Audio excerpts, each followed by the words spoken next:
આજે ઘણા દિવસ ત્યાં ટીવી અને સોશિયલ મીડિયાના માધ્યમ દ્વારા એક પત્ર લેતો થયો છે અને મેં પણ પત્ર લખ્યો છે કે સરકારમાં આવી રજૂઆત કરવાનું કે ભાઈ ઈડબ્લ્યુએસમાં જે કાંઈ સમાજ છે એને આગળ કરવામાં આવે. પણ મારી એક રજૂઆત એ છે કે હજી ખરેખર ઓબીસી એસસી એસટી સમાજનું ક્યાંય પણ આગળ નથી. તાલુકા પંચાયત, જિલ્લા પંચાયત, નગરપાલિકા, ધારાસભ્ય, સંસદ સભ્યો, ખરેખર ઘણી સીટો એવી છે કે આ સમાજ ઓબીસી એસટી તાકાતથી જીતી શકે છે.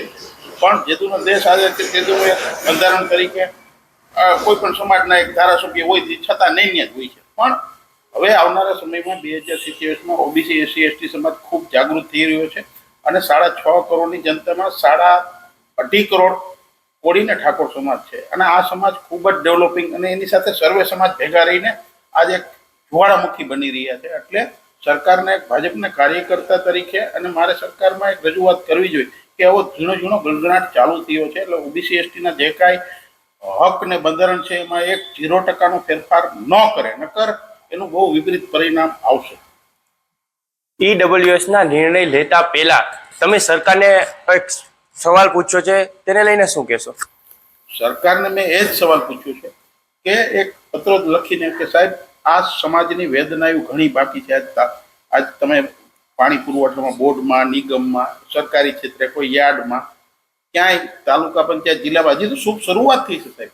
અને આ સમાજને હજી વેરવિખેર કરવાની કોઈ પ્રયત્ન ચાલતો હોય. સરકારના એક જવાબદાર વ્યક્તિ તરીકે મારે સરકારને રજૂઆત કરવી જોઈએ કે સાહેબ 2070માં આ સમાજ પણ ખૂબ જ ડેવલપિંગ થઈ રહ્યો છે. એટલે આનો એક જુવાળા મૂકી દઈને 2027માં કોઈ આનું વિપરીત પરિણામ ન આવે એ બાબતમાં મારે સરકારમાં રજૂઆત કરવી પડે.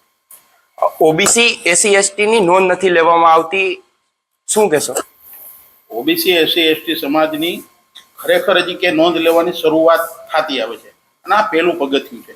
એટલે હજી આ સમાજને ખૂબ જ આગળ વધવી રહ્યો છે અને હવે આવનારા સમયમાં ખૂબ જ સરકારી ક્ષેત્રે, શિક્ષણમાં, નોકરીઓમાં હવે આગળ વધવા માંડ્યો છે. એટલે આ સમાજની દોરાવાર ઓબીસી એસટીની જે કાંઈ બંધારણ મુજબ થયા ઓબીસી વર્ગીકરણ થાય તો આ સમાજનો ઘણો ફાયદો પણ થાય એમ છે.